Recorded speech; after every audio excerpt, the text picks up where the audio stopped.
This episode is sponsored by Carla Riffle Makeup. I've been going to see Carla every time I want to feel my absolute hottest, whether that's a photo shoot, family photos, events, or I just want to treat myself. I go see Carla. She takes the time to listen to what I want, and she helps me find it since I know next to nothing about makeup and especially how to apply it. If you're getting married, you have family photos coming up, you want to just treat yourself, you know, anything that you need makeup for, she's your gal, okay?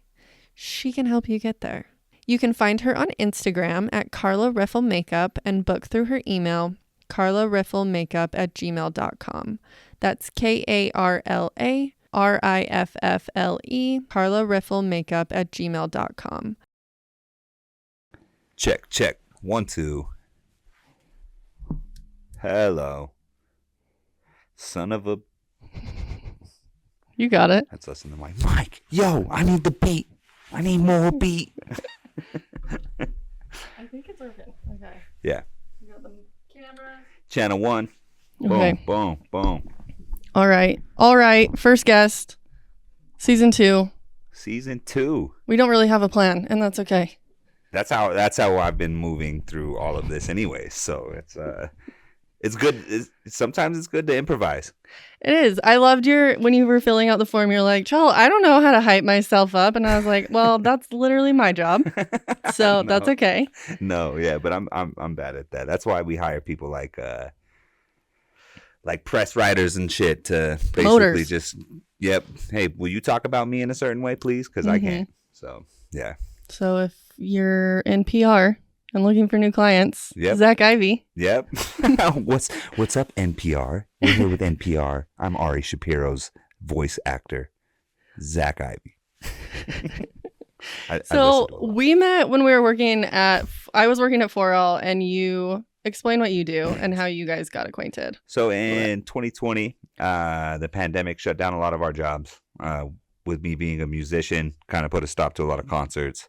And then I also had worked at a kickboxing studio, and gyms weren't doing too well either around that same time. So I teamed up with one of my best friends, and we opened an embroidery shop. He just was like, you know what? He's really into making clothes. He was screen printing before that. He saw a void of embroidery services in Salt Lake, especially for just like small time consumers. Yeah. And or startup businesses, I shouldn't say small time. That's not the word to use. But he was like, hey, man, I want to buy this embroidery machine. You want to come help me learn it?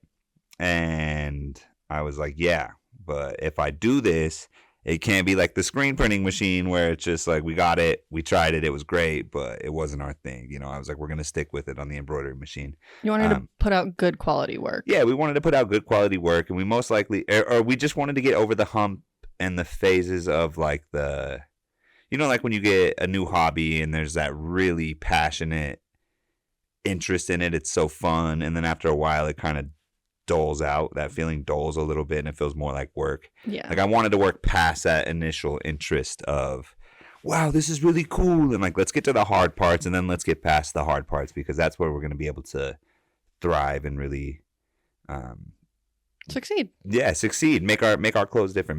Make people's clothes different. So he was like, deal, got it. We've been best friends for so long. My friend Morgan, that it always felt like we were in business together, but we were never officially in business together. This is like the first time where we had a joint venture going. Cool. So yeah, it was Very cool. So I met you. You were.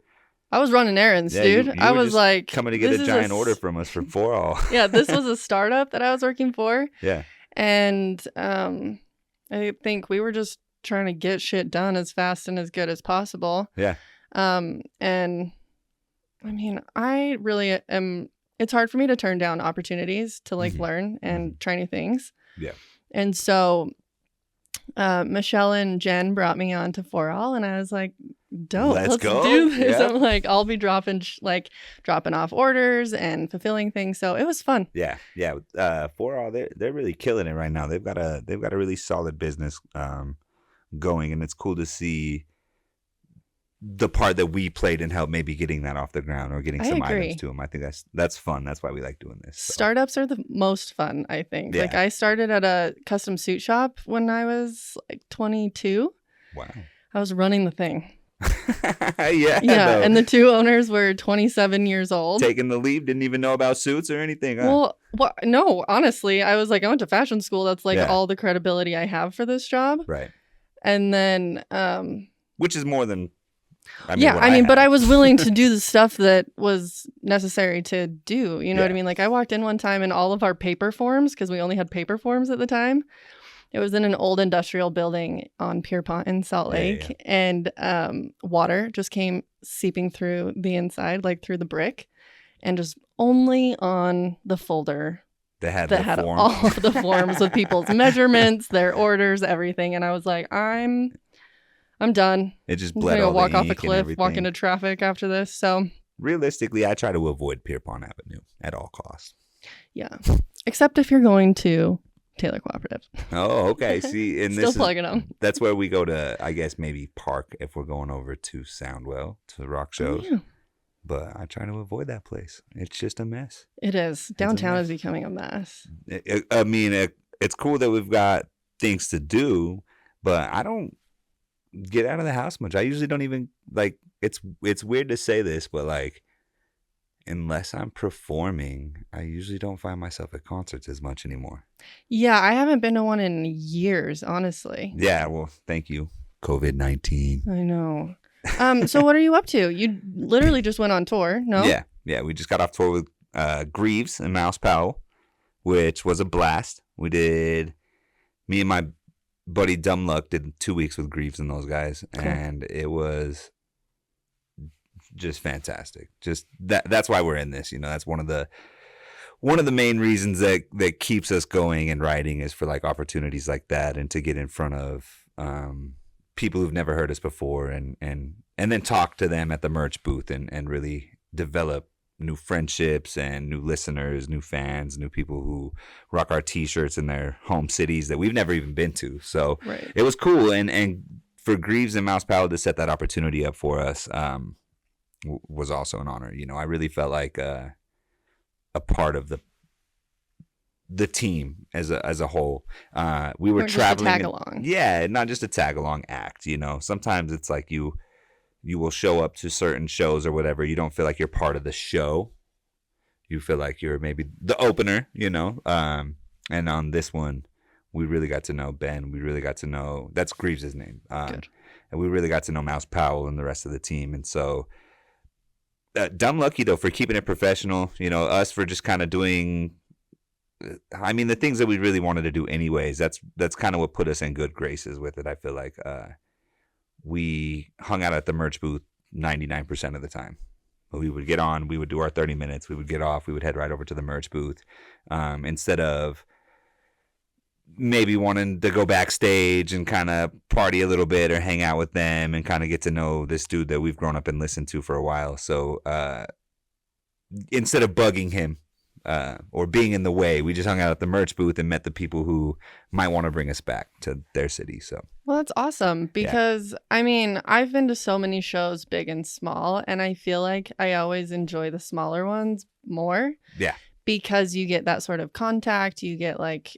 It just feels like more personal. Right. Well, and on some of the runs, so on the Greaves tour, it was cool because like every show was sold out. I think there was only one that wasn't. Really? And it was like 500 to 600 people in the venues every night.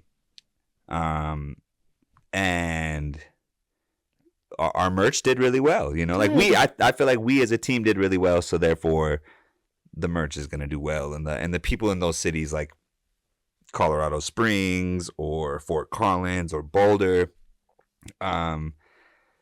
they just made us feel so at home. You know, they made us feel at home. They made us feel like we, you know, to where we even did get invited back that week to come. We've got another show out there in July. Cool. That we're going back to Fox Theater in Boulder. What date? July 15th, Boulder, Colorado. See us there with Dumb Lucky, The Real Vaz, shameless plug. Yeah, we don't have any shame when we're plugging our businesses. No way. I do. I'm the worst at it. I'll be like, yeah, we're playing a little show at at a concert place. I love it. I mean, it's become something I have to get better at for sure, but I've started to be like, people are like, well, why do you podcast? And I'm like, I think I'm pretty good at it. Yeah, you're natural. I mean, I grew up listening to so many people talk. Like my dad was a movie critic before I was born. And so I grew up watching like David Letterman and late night shows and things like that. So it was just like. I listen to more podcasts than music lately, I swear. So. What are your favorite podcasts? Don't say this one. Just yeah. Yeah. Two for real. Who the Shell Cares podcast. This is the best podcast ever. Talking Sopranos is one of my favorite podcasts. I listen to it nonstop. The Cheat Code is another good one, but that's just for aspiring artists and stuff, musicians, people who want to be in the business of music. Cool. Not necessarily.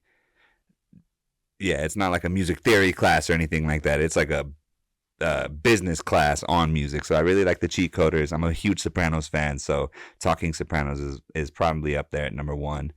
And my favorite murder, I got put onto MFM when I was my wife had put me onto MFM.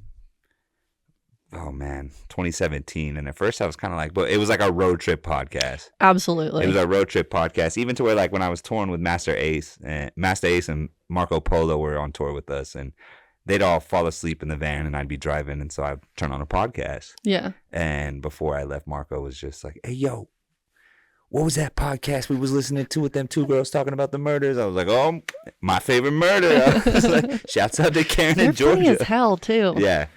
I think that was the thing that got me hooked, because I can watch all of these murder things all the time, but then I'm like, okay, with seriousness, there needs to be comedy. Yeah. Personally. I mean, it's kind of like what you were saying in like your last podcast episode where you were talking about the dark humor that has to come into fruition sometimes to get you through things. My grandpa was like the best at it. He was a Vietnam vet though, you know, so it's just like those guys come from a different cloth where absolutely certain things that people might look in horror at, they're cracking jokes to cope, you know. I wouldn't say to deal or to cope with it, you know. Yeah, I think as soon as I started coping with humor around my hand, my life got a lot easier. Straight up, instead of just being like bitter and mad and sad, or that's a long road. It is a long bumpy road. And it makes your days really heavy. I've learned that with other past things in my life that didn't turn out the way I wanted to, and I held on to that baggage so much. I held on to the weight of it, and anytime that situation would present itself to me, it was immediate red. I would see red. And it was like, how do you have this much control over me instead of just making a joke about it, you know, instead of just like finding the humor in it and not letting it affect you so much in that way. I'm realizing I'm a real grudge holder. Oh, I know. That's not good for my body or my mental at all. Yeah. Like, not at all. My boyfriend says something quite often. He's like, does that make you feel better? Does that grudge help? Yeah. Or I'll like flip someone off driving or something. And he's like, how was that? Mm-hmm. Did you get it off your chest now? Yeah. I'm a defensive driver. So I like to let people in, and I like to slow down when people got their blinkers on and let them over and stuff. And people are mad, dude. And people hate riding with me because I go slow, but I'm just like, all right, but like I don't really have to necessarily. Now I honk at people. I'm a honker. Okay. You know, some people can't honk. They're just like, come on. I'm like, beep. I'll let that fly anytime. But I will let you in. I'll let you in and then honk at you. Because people are goddamn merging fiends out here. Just not even letting us know either. Just like all of a sudden, oh, gotta go. Yeah. Blinker on, swerve. TikTok dancers. That's what it is. I blame that generation. Well, and texting and driving. I will see adults with kids in the car with their phone up here texting, and I'm like, yeah, it's cool. You don't have precious cargo. What's going on? Yeah. Well, okay. Yeah. Don't do either of those, all right? Don't text and drive. Don't be texting and driving, especially with kids in the car. Yeah. Out here hurting people. I'll be looking. 911. 911. I just saw a texter. I just saw a texter right now. I am kind of petty. I will call 911 on people who like are hardcore tailgating and like swerving on the freeway. Oh yeah. It's just not worth my life or anyone else's. No way. I seen some younger kids the other day. they were whipping pretty fast, and I wanted to yell at them, and I was like, I don't know, dude. These young kids might shoot your ass. I'm like, never mind. You gotta be careful. Yeah, I gotta be extra careful. So what are we looking forward to? What's your stitch? You ride horses, you do embroidery, you rap, like your list goes on. Right now is really just trying to balance out that schedule of things. The horses and everything, that's kind of always been my grandpa owned cattle and horses. So my whole life I kind of grew up. Hay season would come around now, and I would help him throw hay and go out to the farm every so often and help him out. With him kind of passing away, it shifted the responsibilities a bit in like in our family dynamic, right? And so, ultimately, I just kind of had to step up and not step up in a way, but I had to devote a lot more of my time to going out there. And it is something that I like doing. It is something that's very interesting to me as far as like I trained my first horse last year. Like I've never like fully broke one, like had one that was no saddle on it, no people on it, to now having a person on it and being able to be okay with that. That was my first experience doing it like last year, right before Grandpa had passed away. And it's such a crazy connection.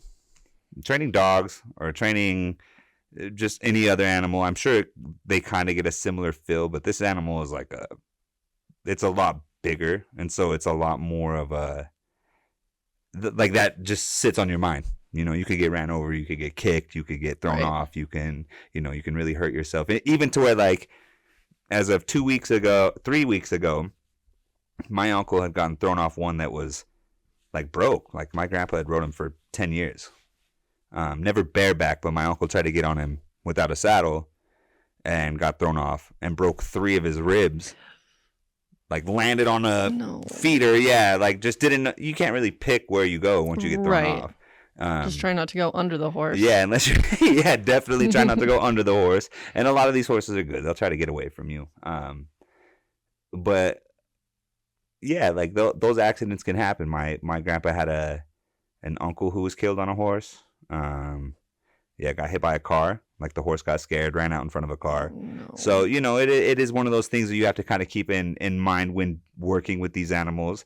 But if you do the right work, the right groundwork, if you get them desensitized enough to where they're knowing that you're not a predator, right?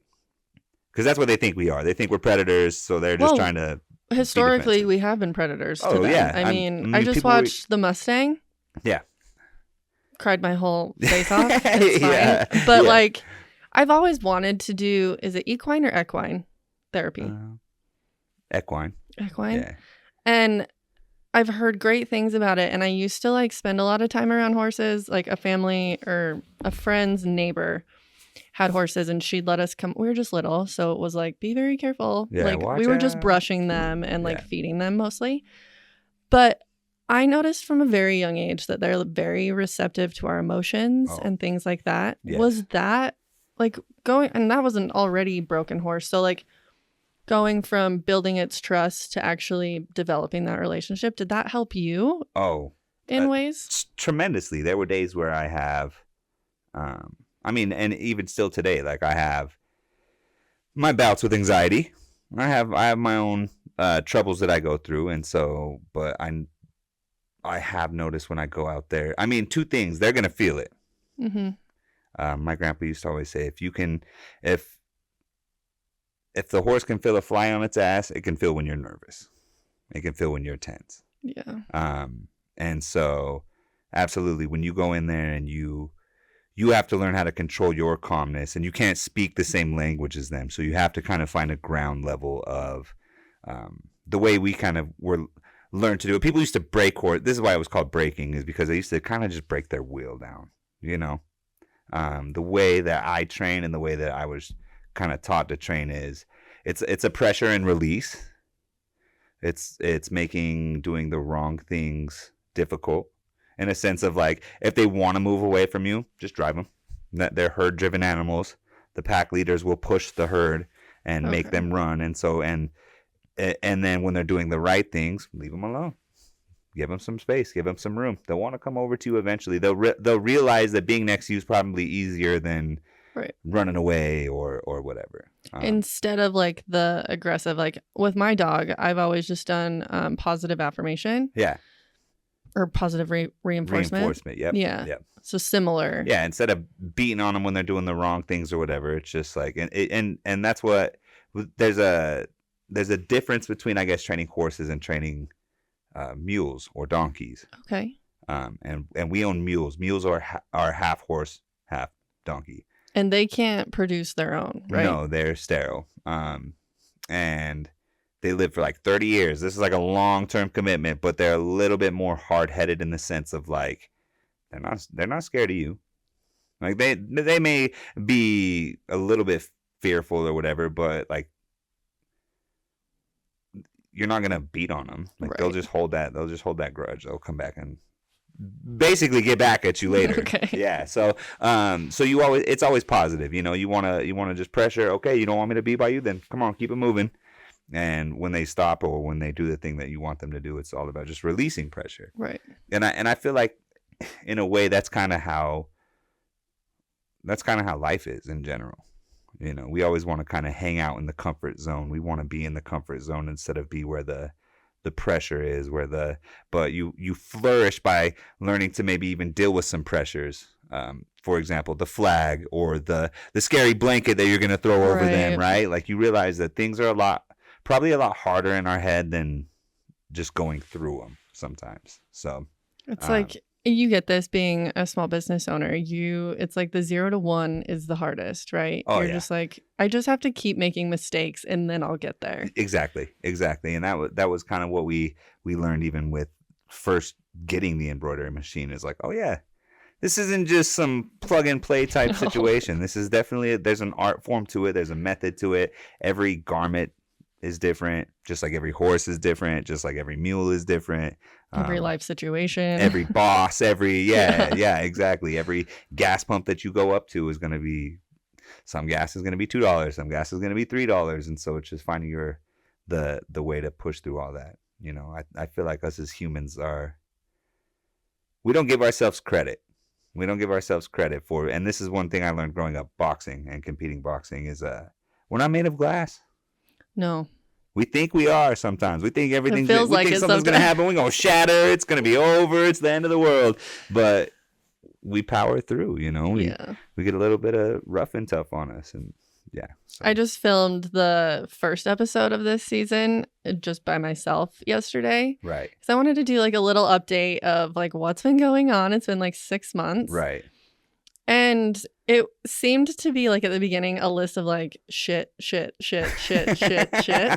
But then I was like, and I got to a point around end of March where I was just like, I don't know if I can do this anymore. Like I'm exhausted. Mm-hmm. When is shit gonna let up? Right. Like I can't help. Someone help me. And then the winter wasn't ending. But then I got to the end of my list and I was like, good things. Yeah. And I'm like, that's literally life. I know that's cliche, but it's like and I built so much resilience in that time too. Yeah. You do something that is really wild to me, and it's that you go up to Tibble Fork Reservoir and you guys go sit in the Yeah. Tell me about that. So that's actually something that I was very unsure of at first. I'm very unsure of it currently. I was very skeptical of what like polar plunge therapy or cryotherapy, I believe is what people call it as well. I was like unsure of just what it was gonna do, what the benefit of it was. Like, okay, like maybe willpower, maybe but it's kind of just like putting your body through a stressful situation and understanding that you can come out of that thing and not. I used to like always imagine those people who just freaking fell into the ice water and oh man, they're done. Like I do that so cold I'd freeze. Yeah, hypothermia. But, once you do 5 minutes in a frozen lake or the water's 34 degrees, barely above freezing. Most of the time with like the moving water, that's what you see.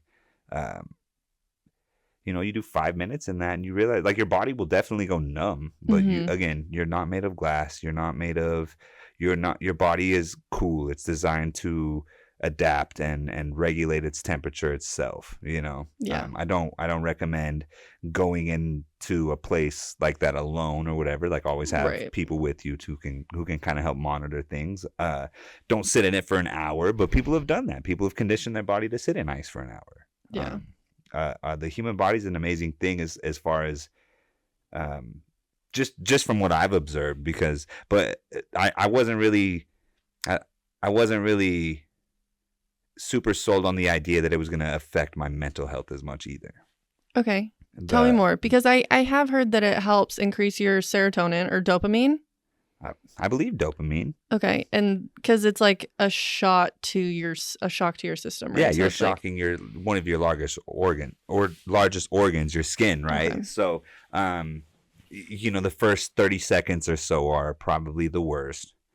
The climbing in and getting submerged and getting your shoulders under. Even a chilly pool. Even in a cold pool. Well, and it feels worse in the summer because I feel like the 90 to, whatever, 40-degree lake or 80 degrees to when the lake's around 40, right around now is like the ones where the sun to water ratio is just so different. The outside air temperature compared to getting into a colder lake that's all fresh runoff was so different. And so, but like in the winter time, when we would get in the cold river and then get out, you're not more cold. And that's why people like when people get in the pool and they're like, I don't want to get out. It's windy. It's cold. Yeah. But like you'd get out and it'd be snowing and you're like, oh, like this is warmer than. It's actually 36 outside and 34 in here. So it's, But it helped your mental health. But yeah, it did. It helped my mental health in a way that, like, and I'm not even totally 100% on the science of it. It just, we kept going up. We gave ourselves a challenge of doing it for like every Sunday for a month. Mm-hmm. And after like the fourth or fifth time, it just became like until spring happened and it was too warm to basically feel the same effects. Right.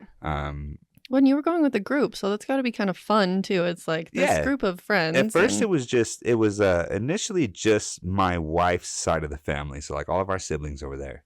And that was in January of 2021. And by like the next winter in 2022, my brother-in-law, his name's Adam. He actually does like an energy stack over at the Herc. He does a couple cool like meditation sessions, but he just built this huge community. There were like 30, 40 people the next year coming up to the point where actually like they were just like, hey, y'all can't be sitting in this river over here. Like we need to move your cars. And it was kind of getting a little, I don't want to say out of hand, but the park rangers even said something like, oh, it wasn't just 6 or 10 of us anymore. There was a lot. It was like a huge group of people that went up there. So, but they all feel it too. Some people even take it even further than what I took it. I get anxious in big groups, so I kind of like to wander off, and I like the smaller plunges. I prefer the smaller plunges, I should say, or even just one-on-one time with the cold and with my thoughts, with my brain. I feel like it quiets your mind in a sense of, you really don't have time to think about all the other shit. You're just trying to figure out like how do I keep my elbows in so that cold water don't touch my ribs anymore or whatever, like you really don't have time to think about all that other stuff. And that's similar to what it was like being on stage or what it was like being in a round pen with a horse that doesn't know. You don't have time to think about other things because you might get kicked. You might get ran over. You have to be very present. You have to be calm and then once you make that connection, it's another form of dopamine or serotonin that releases, much like being on stage. I don't have time to think about what bills I have to pay or what bills I haven't paid or what jobs I have to do coming up or how busy whatever is, because I have to remember my songs. I have to be able to give it my all on stage. And the same thing in the boxing ring. I mean, there were a lot of times where I think I learned the same lesson, and my ass should have just listened on the first lessons, but I didn't. And so I kept trying new things, and we're always the best at taking our own advice, right? But yeah. So don't even get me there. You'll find these different ways. But whatever your way is. Some people it's skateboarding. Some people it's Yeah, my Crocheting. boyfriend is in his 40s and he skateboards still because it's Still his. rocks it. That's his thing. Yeah, That's it's his thing. That's his thing. He's even trying to find. Sorry that I'm telling your story. He's even trying to find an alternative because he's like, he keeps Like hurting his himself. body. Yeah. He was breaking his wrists and. But when you find something that just works for you so well and you it's a meditative thing. Yeah, I really like I know that some people might move on from passions out of injury, or like my uncle, he used to ride bulls. People don't box in their 50s anymore. Maybe a charity bout. I know people might be like, well, Mike Tyson did it or Bernard Hopkins did it, but like there's anomalies, of course, but like your body will break down after a while competing at a certain level of these things, especially physically. I just went golfing yesterday, tried to like pick up, and I literally just remember my 90-year-old grandpa golfing still and being like, my great grandpa, sorry, but he was golfing into his 90s. Like it wasn't such a terribly physical sport. I mean, we have some of the like biggest professionals in golf. Yeah. Are older. Yeah. Like it's not like you're playing basketball and have to be in your physical prime. Like you can be walking around or riding a cart and then hitting the ball and then getting back in your cart. And you know what I mean? Like you don't have to be. I took it as easy as a 90-year-old. I'm 30. I just barely turned 30 and I was like, I'm just going to treat my body like it's freaking 90 years old today. Not swing too hard. Not because one of my friends on the first hole tried to overswing, missed, and like pulled an abdomen muscle. Oh, on the very first one. And I was just like, see, here we go. Here's everyone's bar. I see it now. So like doing music and being on stage is different because it's not as physically taxing as far as like punishment. Right. There's not a huge risk of maybe you could be posty and fall through the speaker or try to take or fall through the floor or whatever. Right. But my body hurts just thinking back to it. I can't get it out of my head. No. Sorry, posty. I hope you're feeling better. I know you are. You look like you're feeling better. But riding a horse is another taxing one. Polar plunging, I can imagine you could do it into a pretty old age. Well, isn't Iceman Hoff? I don't know how old that dude is really. He could be way older than we think. Because he's taking care of himself. He's taking care of himself. Yeah. Literally all he does is take care of himself. Yeah. The human body, we got this one for now. You know what I mean? I don't know what happens next. None of us really. Some people like to think they know what happens next, but yeah, take care of the one you got now. Instead of competing, I just teach kickboxing classes. Good. I still get the rush of boxing. I still get to work out, keep myself in shape. I don't get punched in the face as much, so it's. You'll have to teach me or have me come do a lesson or something. I had my friend Eric Schneider. Yeah. Has a 3D printer, and he printed me something that is. I'm going to go get it. It's like a hand wrap thing. Oh, so sick. Yo. I have to, when you get back, I'll have to tell you the story of the time I boxed a person without a hand. Okay. And he was one of the Fulmer brothers. Great grandsons or great nephews. Who's Fulmer? Gene Fulmer, Jay Fulmer, and Don Fulmer. Gene Fulmer was the middleweight champion of the 1950s. In the 1950s. Very cool. Beat Sugar Ray Robinson. Okay. Muhammad Ali's favorite boxer. Yeah, I've heard Sugar Ray. Yeah, Sugar Ray. There's a lot of Sugar Rays. If you got the name Sugar Ray, there's a reason. They're fast. They're good boxers. He was a boxer out of West Jordan who had fought him 4 times. He'd beat him twice, had 1 loss and 1 draw. Whoa. And this dude, Sugar Ray, was like the man of the era. Anyways, I grew up competing with those guys, and they had a great grandnephew or grandson who had lost his hand. Yeah. They just taped a glove onto his wrist, just duct taped it right there on his thing, and when he hit me with it, they didn't put anything in it. A straight elbow. It just felt like a straight elbow to the nose. Okay, so they put his nub like in the glove, so it was at the end. Slid it in the glove, so it was at the end. So it was just almost like an elbow. Yeah. I was gonna say it's the same. It's like a hard fist. bone, and it was, and they taped his hand, so it was like all nice and solid. And I remember just thinking like, all right, maybe he doesn't have as much reach on that hand or whatever. Well, yeah, I lied. He had plenty of reach. He hit me so hard, and he was a heavier weight. So I had no business probably being in there with Cade, but but now you have a great story to tell. No, I'm just saying, like, don't get it twisted. They'll hit you with whatever. I mean, that's the thing about adaptive athletes, and I don't know if I'd consider myself one, right? But I know a lot of them, and they're hard as fuck, dude. Some of the toughest athletes. Yeah, I'm obviously starting to do a lot of limb different stuff and groups and that, and so I'm meeting so many more people with limb differences. Right.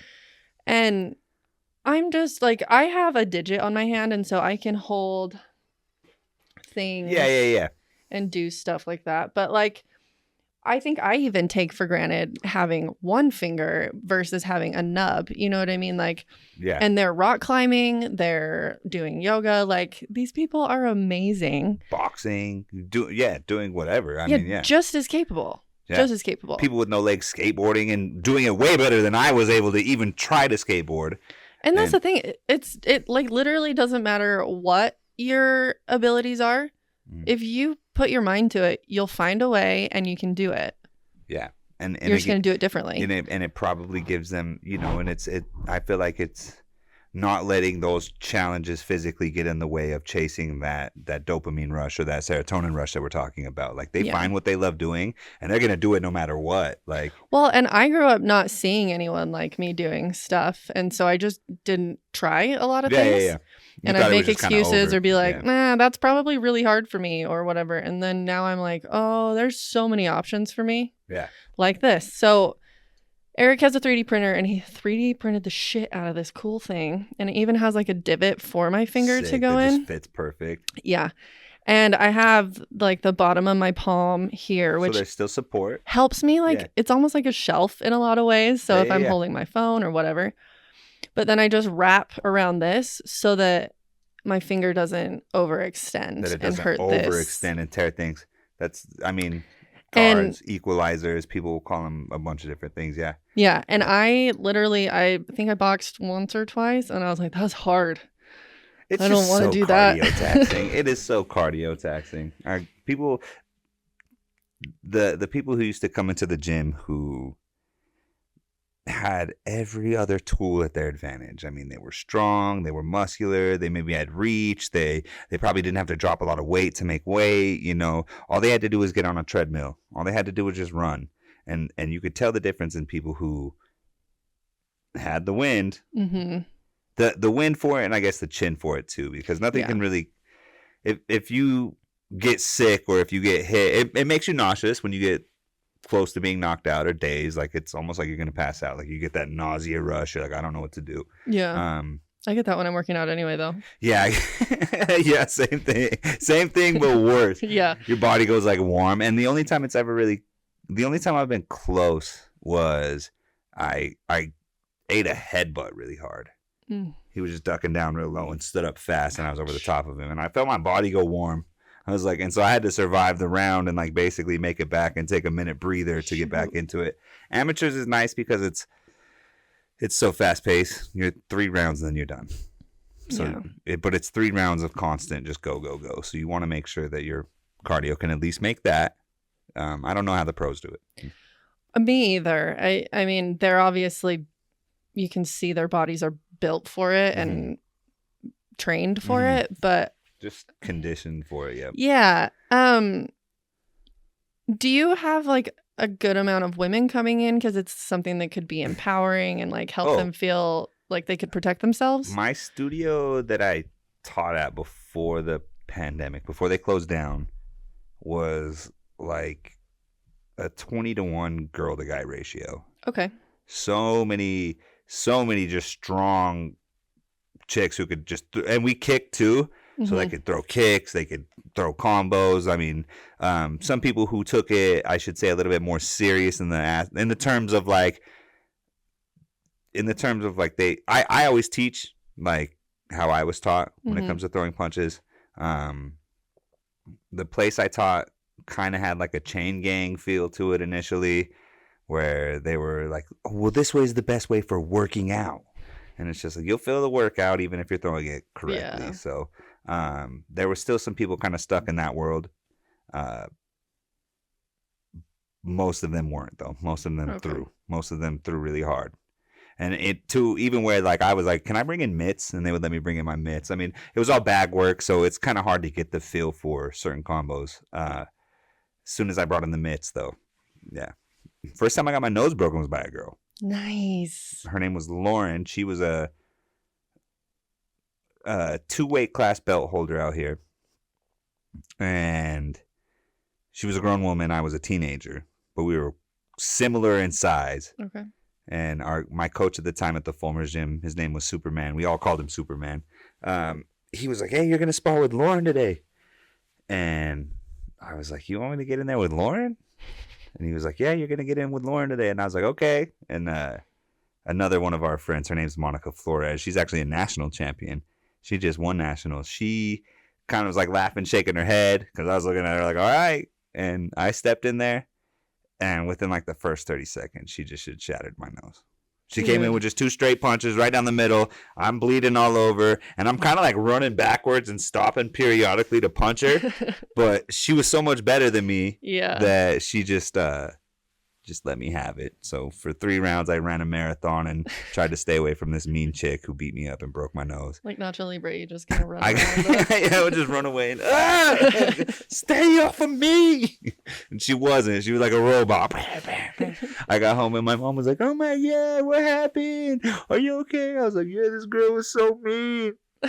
My brothers were all there and they never let me live it down. And then they went and seen her. She fought. They were putting on fights at the South Jordan days.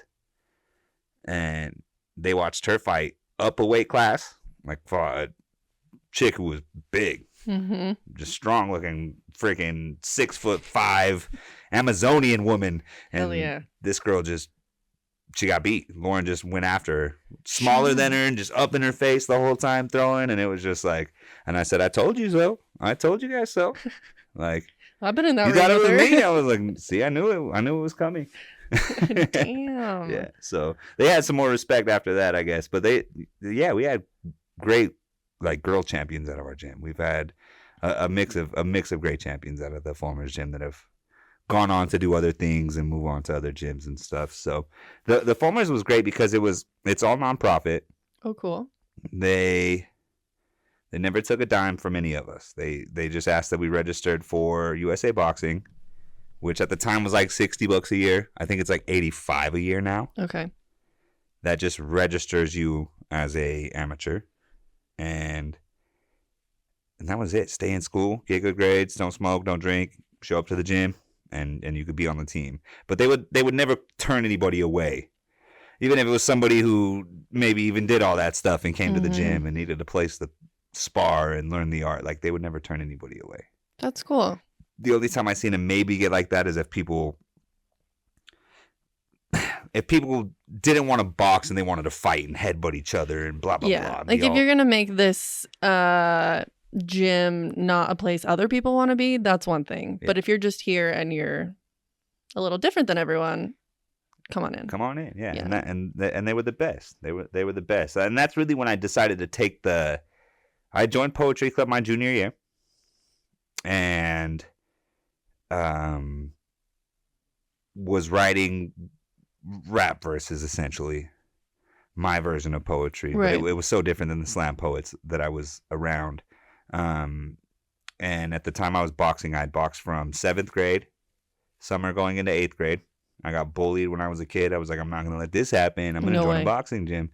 7th grade till like 2015, 16 was when I had my last fight.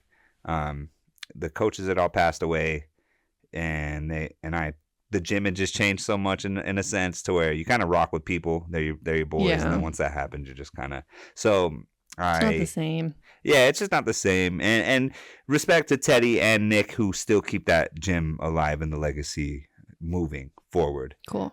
Jay and them Jay Fulmer specifically was one of the youngest of the Fulmer brothers, but like their kids are all still pushing that gym. It's in better shape now than what we've seen it in a long time because of the people who are in there now. But the coaches that I grew up with weren't really there. So I made the switch and I was like, you know what? I'm going to start doing music.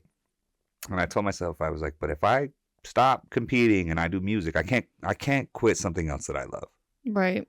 Like there's no way that I can quit something else that I love. I wasn't the best amateur, but I loved it. You know, it was still something that I still do it to this day. But with music and stuff, that was even through the hard times, even through the times where I was like, man, like I fight with imposter syndrome on it all the time. Even getting ready to go on tour was the worst because we were just like who are we? Yeah. You know? Even cool. I'm sure, you know, releasing music, releasing podcast episodes. It's like, who am I? Why do people even want to hear my stuff? And when that happens, I literally just have to be like, am I proud of what I'm putting out though? Yeah. And that kind of calms those thoughts because I'm like, if I'm really not doing this for other people. I'm doing it for myself. Right. And if other people benefit from that, great. Then yeah, and if people listen to it and if people and take what I do and which has been the case for, you know, maybe people don't like everything that I put out, but that's fine. You know, for the most part, I've gotten like the good feedback, and then again, like I come off a tour and I'm juiced up, I'm ready to go, let's start releasing this and that, and then you'll still fight with it. Like maybe the next day it doesn't feel like that anymore. Yeah. And so, and that's one thing that I not only struggle with, but like a lot of my artist friends struggle with. A lot of my independent business owners struggle with it. And we call each other. I'm like, yo, you feel like an imposter today? And I'm like, yeah, just a little bit. Yeah, how about you? And I'm like, yep. And then we have to pep talk each other and remind each other, oh, yeah, we just did this. Those are your hype people. We need to stop. Yeah, fighting with that sucks. What was the transition from writing poetry into actually performing the raps and the like making it music? And it really felt like a seamless kind of transition because what happened is my junior year I joined Poetry Club, but Poetry Club was so small anyways, especially just throughout high schools. Yeah. Like the poetry community here especially is so tight knit. Like you're always running into the same poets and the same people and the same faces, and some nationally ranked great poets. William was, and when I say was, is one of my favorite poets out of here, William Palomo. He's also the one who asked me to join Poetry Club, and ironically, he's also the one who in third grade I was buying his brother's like DJ CDs. He was coming to school and selling them to like all the school people. My brother's a DJ. And so me and William hung out. So I bought some CDs from him and like discovered rap music and was just like other rap music, I should say, not stuff that I heard on the radio. Non-mainstream. And just really fell in love with it. And like, it became a genre that I listened to frequently. Flashback or, you know, years later, from third grade to now all of a sudden we're in 11th grade, I'm sitting behind him and he's kind of like reading his poem in class. And I'm like, what are you doing, man?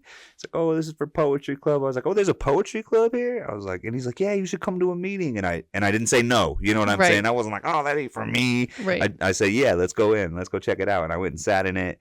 And I was, you know, writing rhymes a little bit, but not thinking it's poetry and not thinking it's a verse. You got to start somewhere. Yeah. So I joined Poetry Club and immediately just got thrown into the mix. Like we would go to Moe's Bar and Grill. We would always be driving from wherever to downtown to go perform at these poetry nights. And everyone that I was with, everyone had their shit memorized. They had all their things memorized. They were slamming their pieces. I feel like this. Dude. When this. And like, it was really just like a look into the future of like stage performing. You know, cool. I got to see people know their craft, know their thing, slam it. And I always ended up in like 6th place. You know, I was never on the top of the list, but because I was one of the only high school students, aside from like William and a couple other people that were there, it like fast tracked me to being on like the Salt Lake City Slam team. Cool. And like in the running to make the Slam team. So that just became like more poetry. But what I had found out was like, if I just put an instrumental on it, all of a sudden this is sounding like a rap song. This ain't sounding so much like poetry, and William had given me the Def Jam poetry like season set. Most Def used to host it, and he would bring on all my favorite rappers. Like they would come on and just do their verses. Just a cappella, no beats, no nothing. They would just do their verses, and that's where the correlation like linked up. I was like, oh. So from then, instead of doing like slam competitions and stuff, I would just go to coffee shops and do their open mics and just plug in my phone and, hey, this is what I got right here. Ready? You said that you kind of have anxiety in groups of people. Was that separate because this is a performance, or how did you kind of? I had to face that one head on. Okay. I had to face that one head on. There were times where I'd felt even more embarrassed, I guess, getting off stage because I didn't have my stuff memorized. Mm-hmm. So it was different when I had my things memorized, where I was like, but I mean, it still was. There were times where we faced criticism because we didn't show up with a guitar, you know, like people would be like, oh, they're going to do poetry. Everyone makes some noise for these poets. Like there was a host one night and I was like, I'm never coming back to this slam. Like I'm never going to come back to this open mic. That was, and I still went up and I did my thing. And like, it wasn't like, it was so different thinking than what it is now, because like then two people came up to me and were like, yo man, that was actually pretty cool. And I was just like, thanks. Wow. Cool. One person says it, like that's enough for me to keep going. Right. Well, and especially after being criticized so harshly for not being like a folky song writer or whatever, you know, it's just like, it's always the people who are paving ways. Like if people aren't used to it, they're going to criticize it. Yeah. Like people don't like new or different. Yeah. You have your coffee shops that are just, I mean, it's like going to certain bars here won't book rap shows.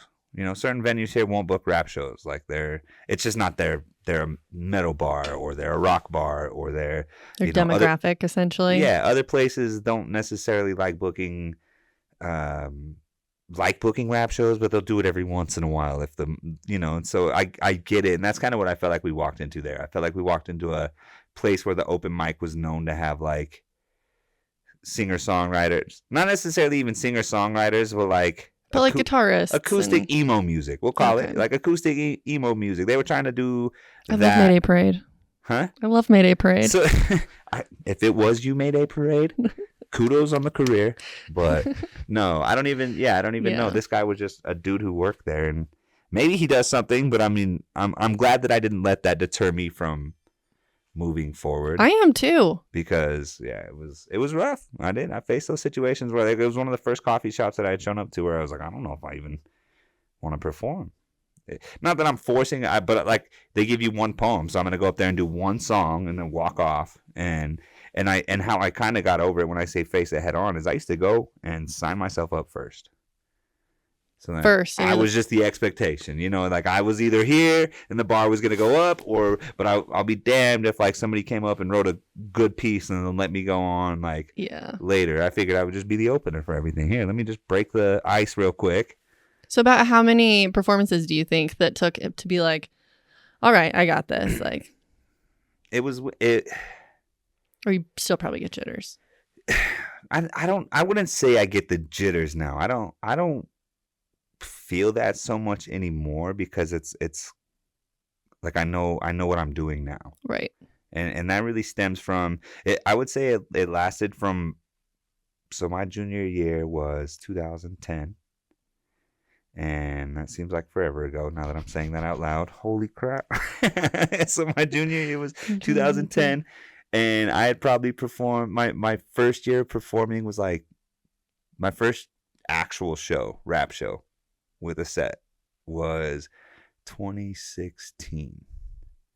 So like I kind of been doing coffee shops and sharpening, getting things in my catalog a little bit. So if somebody had rhymes, I had 10 rhymes that I could pull out. If somebody had one verse, I had 15 verses that I had written and memorized to make sure I'd done them over this beat and that beat and this beat. But my first show in 2016, it was cool, but I look at it now and I was still so raw in the sense of like I didn't know what I was doing on stage. Or 2015, my bad. June of 2015 was my first show.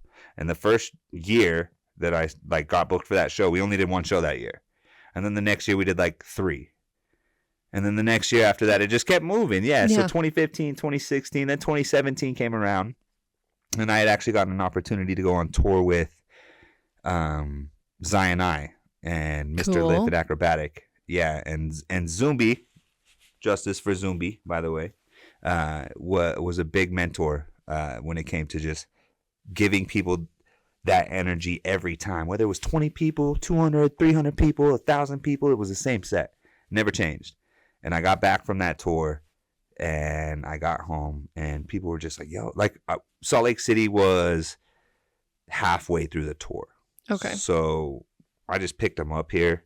Then we drove to Montana and then came back down, worked our way through back to Salt Lake. So like by the time I had done like 5 or 6 in a row with those guys and then hit Salt Lake, like I had people coming up to me being like, yo, something's changed. Something's a little different with your like showmanship skills or whatever. And it was just because I got to see great MCs. I got to sit behind great MCs and watch them do their thing and be like, oh, okay, this is where I'm missing. This is where I got to be. Like I was definitely the weakest link on that tour as far as like current abilities at the time. But it sounds like you were willing to like learn from others and not be threatened by that. Yeah, and take advice and and listen and not try to think that I have the answers right now when I don't. You know, plenty of people have gotten on tours and thought that they made it. Yeah, this is it. Yeah, this is it. They went on a tour, it's it. Or performed in front of 1,000 people and it's it. Or trained one horse and it's it. Or won one boxing match and this is it. I'm a champion. Yeah. You know, many people have had 20 tune-up fights fighting nobodies and think they're on top of the world, but like you will get to a point where the game will humble you real quick. You'll have to go back to work. You'll have to come off of the tour where you did, you know, you were in front of everybody and you were the man then. Everything was you were the man that night, but it'll come back and kind of check in with you every once in a while. And so how I get through that is by being as busy as I am, I guess, instead of worrying about the imposter syndrome. Now I'm too busy. Well, and do you find that like continuing to do other things that you're passionate about, even though they aren't the same, helps drive that passion as well? Like instead of becoming complacent. Yeah. I think stepping away from things sometimes kind of gives you a longing for it. Absence of things makes the heart grow fonder a little bit. And then when you're missing a certain feeling and you get to go back to it, you get to almost tap back into, oh man, this was just fun. This is why I like doing this stuff. That initial infatuation interest period that we were talking about, where, you know, if you could bottle that, I've always been like a believer that if you could find whatever releases the inspiration feeling, like if you could bottle that up, and that'd be more than air. It'd be more than water. You would be able to. People would want that more than gold. The feeling of being inspired and in the zone and focused on it and you know and tapping into those situations usually only comes after I've just been away from it forever. If I sit in front of the computer screen for 10 hours, I'm not going to create a better song. No. I'm going to drain myself. My eyes are going to hurt. Do you work with a team then? It's not just you working on it, or what does that look like, your process a little bit? As far as music is concerned, so I started Get It Right Records with the initial thought of just making it a networking event and a way for me to teach other artists how to do things the right way. Okay. It evolved into more or less a collective of just artists that I've seen who've been in it for years, who went through the trials, the tribulations, who have, you know, came back stronger and better every time. Cool. Get It Right Records now, when I say like working with a team, we all have the tools. It's me, Earthworm, Ocelot, Dumb Lucky, Zardy, T-Mental, and my boy Titan. And we, for the most part, we all kind of just bounce ideas off of each other and keep each other inspired that way. I'll send a verse that I was feeling this day, send it over. It may not get one in return from people, or, oh yeah, this is also what I've been working on, but it might spark something further down the line. Dumb Lucky's the one who I just went on the tour with Greaves. He also shot my last music video. He helped mix some of my last projects. He's just been doing it forever. He's a great artist. He's a great producer. He's a great MC as well. And was a big battle rapper when the battle rap scene was going around here. He was like the dude, like that dude who did it. Beat plenty of people. I'm sure lost some. I'm not huge in the battle scene. I'm too nice. I can't. Is that more improv too? So you're like insulting the person, or like what is battle more? Essentially, what from my understanding is you can have two different battles. You can have compliment battles. There's more than two different battles, but you can have compliment battles where people could just like jokingly compliment each other, and those are always like the ones that I laugh at the most. But for the most part, it's just people dissing on each other, talking about who's better and who lost this and who. I mean, it's hype. It's cool. It's cool. Almost like in the way a boxing match is cool, because I've had fights against my friends before, like competition fights against some of my really good friends. And when you leave, you hug each other, you love each other. It's no different, you know. Right. But when we're in there, I want to punch your face off, and that's like. And so in a way, it's kind of the same. I see a lot of people say stuff that were like, I don't know if I could. I'm not going to say something like that about you, man. And I don't know where crossing the line is. And I don't know the etiquette. So, but Dumb Lucky, he's one of those ones who just did it. And if you go look at some of his old battles, he gets it. Yeah, he gets it. Yeah, he's good at it. And it's a sparring match. It's a fight basically with words. They're just throwing poetries at each other. So what's next? You said you have your show in July. Yeah. Do you have any here before then, or what's up? So this month I have two coming up. I have one coming up at the end of this week that is with some friends who are coming in from Vegas. Charles King is coming to Up Rock. That's kind of where our embroidery shop is. So I want to say what's up to those guys just because we haven't really had a chance to connect. But in the scene, it seems like we all know the same people. They're just from Vegas. We're from here. I know some friends from Tucson. I know some friends from Washington. So that's initially how you start to set up little small runs for yourself in tours, is you kind of link with these people. Devin the Dude is on the 15th of this month. That should be a really good show. Devin the Dude's a legend from Texas. The Odd Squad, the Coffee Brothers, that's kind of what their thing is. And Devin's just a legend. He's got songs with some of the best MCs. He's got some of the best hooks, and it's cool to bring him back. Every time we've brought him out, I think I've gone to Rock on the past 4 times that he's came out with him. Cool. And every time we bring him out, it's a great show. As we go into the next month, June, I don't have anything. July, we're getting booked. I think June, we were going to kind of check out the Arts Festival, see what they got going there. Right now, I teach a boxing class 3 times a week.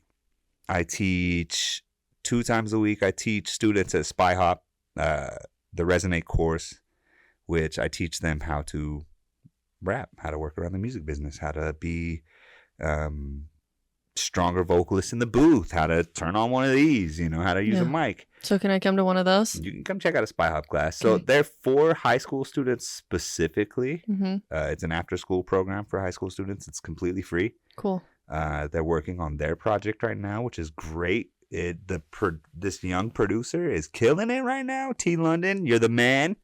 And then running farm work and trying to be a good husband and trying to, you know what I'm saying, further my embroidery career and music. And so right now it's just kind of go on all fronts. I feel like I need more sleep, but I don't sleep more. That's why you drink a gallon of coffee a day. I just straight up drink a bunch of coffee, get that super coffee jitter anxiety right before podcast. It's great. You've done great. Yeah, that's it. The bookings roll in, the features roll in, and it's kind of like life, right? It's the ebb and flow of inspiration and being.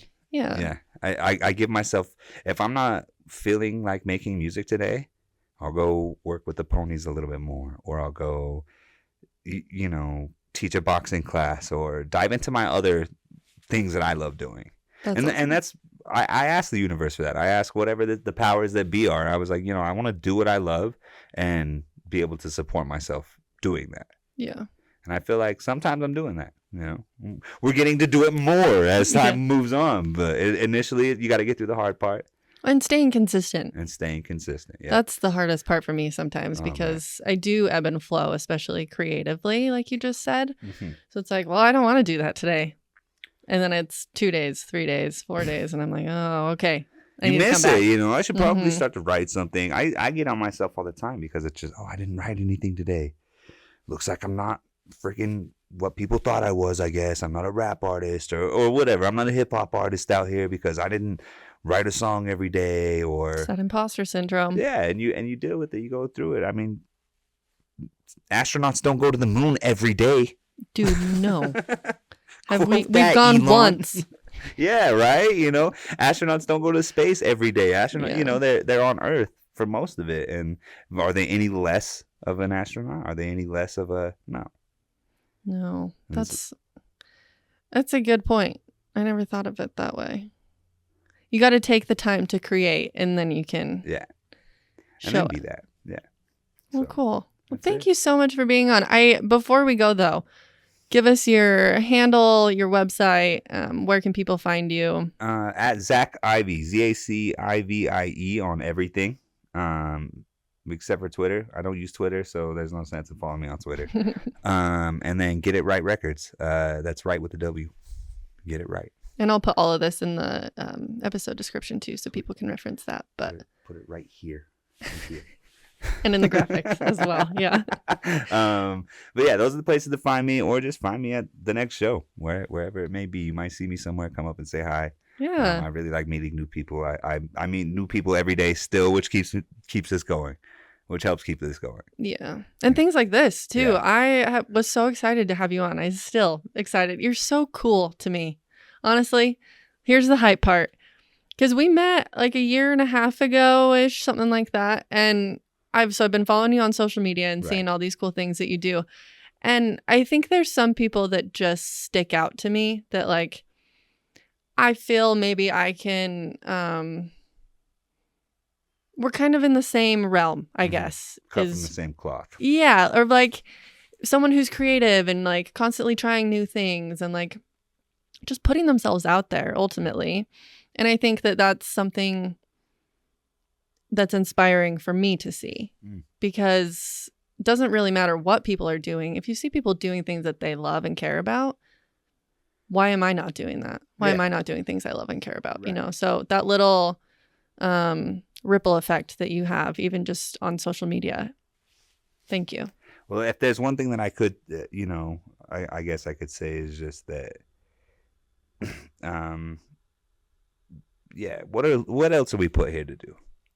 We can fight for it all day, but I know we're not put here to just work for somebody else in a job that we don't survive. Yeah. Yeah, being put here just to survive sometimes feels like a mundane waste of each day. So, yeah. I'm a fan of yours as well. I've been asked to be on certain podcasts where I've kind of had to turn them down just because authenticity is a big thing to me. Mm-hmm. And from day one, you've just been a real authentic human. I'm a fan as well, especially via social media. And so I love what you're doing here. And thank you for taking the time to have us. Yeah, I mean, let's have you back again. Let's do it. Season 2. Hell yeah. Cool. This episode is sponsored by Carla Riffle Makeup. I've been going to see Carla every time I want to feel my absolute hottest, whether that's a photo shoot, family photos, events, or I just want to treat myself. I go see Carla. She takes the time to listen to what I want, and she helps me find it since I know next to nothing about makeup and especially how to apply it. If you're getting married, you have family photos coming up, you want to just treat yourself, anything that you need makeup for, she's your gal, okay? She can help you get there. You can find her on Instagram at Carla Riffle Makeup and book through her email, carlarifflemakeup@gmail.com. That's KARLA RIFFLE, carlarifflemakeup@gmail.com.